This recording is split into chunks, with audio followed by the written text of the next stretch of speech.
Hi friends, ఈరోజు మనం చేసే ఇన్వెస్ట్మెంట్లే రేపటి మన ఫ్యూచర్ని డిసైడ్ చేస్తాయి.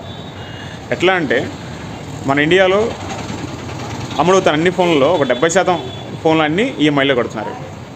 ఈ ఇండియాలో అమ్ముడవుతున్న అన్ని కార్లలో దాదాపు ఒక 70% అన్నీ కూడా ఈఎంఐలు కడుతూ ఉన్నారు.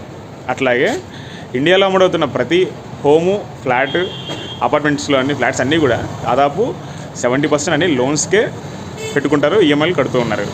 కాకపోతే మనం గమనించాల్సింది ఏంటంటే లోన్ తీసుకున్నప్పుడు మనకి ROI, రిటర్న్ ఆన్ ఇన్వెస్ట్మెంట్ అనేది ఎంత వస్తుంది అనేది గమనించాలి. కార్ కానీ ఫోన్ కానీ తీసుకున్నట్లయితే ఒక 2 yearsలో లేదంటే 5 yearsలో డిప్రిసియేషన్ స్టార్ట్ అయింది, ఈజీగా ఖరాబ్ అయిపోయింది. మనం తీసుకున్న పెట్టుబడి కూడా తగ్గుతూ వస్తుంది. అదే ఓపెన్ ల్యాండ్ కానీ, ఓపెన్ ఫ్లాట్ కానీ, అపార్ట్మెంట్స్ కానీ, విల్లాస్ కానీ మనం తీసుకున్నట్లయితే రోజు రోజుకి పెరుగుతూ ఉంటుంది. అప్రిసియేషన్ అనేది తప్పకుండా మీకు ఒక అసెట్ అనేది క్రియేట్ అవుతుంది.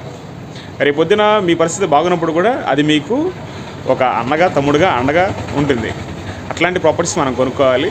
మీరు ఎవరైనా ప్రాపర్టీస్ కోసం చూస్తున్నట్లయితే, ఓపెన్ ఫ్లాట్స్ కానీ అపార్ట్మెంట్స్ కోసం కానీ చూస్తున్నట్లయితే, నేను గుంటూరులో ఉంటుంటాను. పైన నెంబర్కి కాంటాక్ట్ అవ్వండి. తప్పకుండా మీకు ఒక మంచి ప్రాపర్టీని నేను మీకు అందిస్తాను. Thank you friends.